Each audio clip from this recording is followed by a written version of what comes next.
మనందరం చూస్తున్నాం ఏ విధంగా జగన్ రెడ్డి లోకేష్ గారి పాదయాత్ర జనవరి 27వ తారీఖు నుంచి నిన్న 20వ తారీఖు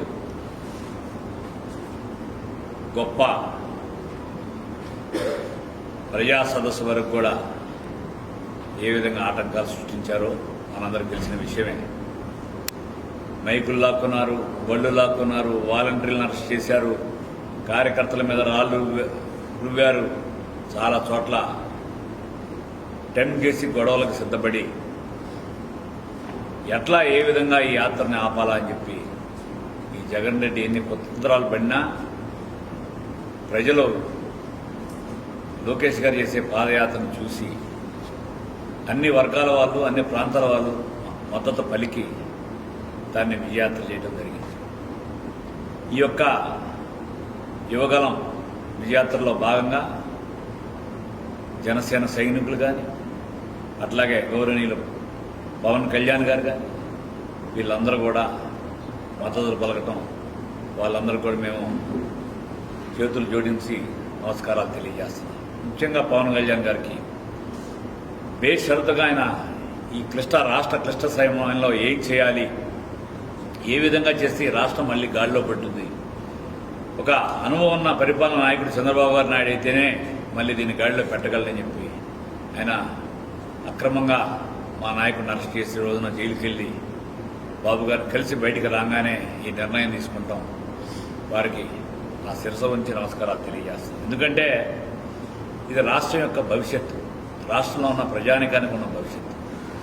భవిష్యత్తులో అందరూ క్షేమంగా ఉండాలి. ఒక రాజు కూర్చున్నాడు, సుభిక్షంగా ప్రజల యొక్క క్షేమం చూడాలి. అంతేగాని ఈ కుళ్ళు, ఈ కుతంత్రాలు, ఏ విధంగా కక్షపూరితమైన పరిపాలన, రివర్స్ పరిపాలన, అక్రమ కేసులు ఇవన్నీ కూడా చూస్తూ ఉంటే ప్రజలందరూ కూడా అసహించుకుంటున్నారు. ఏమిటి ఈ దుర్మార్గం, ఇంత దుర్మార్గంగా ఈ జగన్ రెడ్డి పరిపాలన ఏంటి, ముఖ్యంగా ఎస్సీలు, మైనార్టీలు, బీసీలు ఎన్ని హత్యలు జరుగుతున్నాయి, అట్లాగే డాక్టర్ సుధాకర్ దగ్గర నుంచి ఎన్ని రకాలుగా బడుగు బలహీన వర్గాలను ఇబ్బంది పెట్టాడు ఈ జగన్ రెడ్డి. అందరూ కూడా సమయం కోసం వేచి చూస్తున్నారు.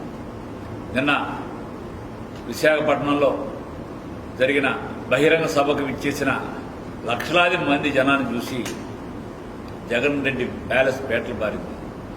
భయం పుట్టుకుంది. ఏం చేయాలా, ఈ అశేష జనవాహన ఏంటి, ఎక్కడ శ్రీకాకుళం దగ్గర నుంచి విశాఖపట్నం వరకు కూడా దారులన్నీ ఎన్ని అడ్డంకాలు సృష్టించిన రాకపోకల్ని ప్రజలు కొన్ని మైళ్ళు నడిచి వచ్చిన సందర్భాలు కూడా మనం చూసాం. ముఖ్యంగా యువత, మహిళలు పెద్ద ఎత్తున వచ్చారు.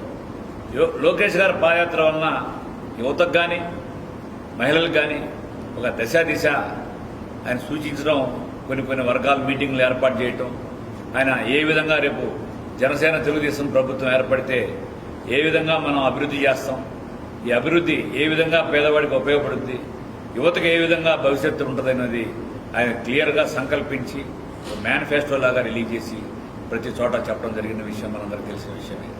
దీనిలో భాగంగా ఏం చేయాలో తెలియక జగన్ రెడ్డి అండ్ కో రకరకాలుగా కొన్ని ఎక్కడో ఓడిపోతారు నాన్న ఇక్కడ తీసుకొచ్చి పెడతారు. ఈ యొక్క నియోజకవర్గాల మార్పులు ఇటువంటివి చేస్తున్నారు. ఎక్కడ చేసినా ఒకటే చెప్తున్నారు, రానున్నది జగన్ రెడ్డిని సాగనంపాలని ప్రజలు నిశ్చయించుకున్నారు. జనసేన తెలుగుదేశం ప్రభుత్వం గ్యారంటీగా ఆంధ్ర రాష్ట్రంలో రేపు వచ్చే ఎన్నికల్లో బ్రహ్మాండమైన మెజార్టీతో గెలిచి ఈ యొక్క చంద్రబాబు నాయుడు గారు ముఖ్యమంత్రిగా ప్రమాణ స్వీకారం చేయడం ఖాయమని చెప్పి కూడా ఈ మీడియా సోదరుల ద్వారా తెలియజేస్తూ, అదేగా టీడీపీ అధికారంలోకి వచ్చినాక ఈ జనసేన తెలుగుదేశం ప్రభుత్వం అస్త్రవస్త్రాన్ని అప్పులు చేశాడు ఈ జగన్ రెడ్డి. దానికి ఒక అంతు అదుపు లేదు. అన్నీ కూడా అతని ప్యాలెస్కి ఏ విధంగా అక్రమం సంపాదించడం మనందరికీ తెలుసు. ఒక మైన్ అండ్ శాండ్, వైన్, అట్లాగే ఈ యొక్క భూ కబ్జాలతో విపరీతమైన కోట్లు దోచిన ఈ జగన్ రెడ్డి పరిపాలన అంతమందించి మళ్ళా సుస్థిరమైన పరిపాలన జనసేన తెలుగుదేశం పార్టీలో అధికారంలో రాగానే తిరిగి గాడిలో పెట్టి అన్ని విధాలుగా అన్ని ప్రాంతాలను అభివృద్ధి చేసి ప్రజలందరూ కూడా మెచ్చే విధంగా చంద్రబాబు గారి జనసేన, పవన్ కళ్యాణ్ గారి యొక్క రానున్న ప్రభుత్వం బ్రహ్మాండంగా అభివృద్ధి చేస్తానని ఆకాంక్షిస్తున్నారు. కాబట్టి ప్రజలందరూ కూడా ఈ యొక్క సభని జయప్రదం చేసిన ప్రతి ఒక్క తెలుగుదేశం జనసేన కార్యకర్తలకి పేరు పేరున నా హృదయపూర్వక ధన్యవాదాలు తెలియజేస్తూ ఈ అవకాశం కల్పించిన స్టేట్ పార్టీ వారికి నమస్కారాలు తెలియజేస్తాను. Thank you all.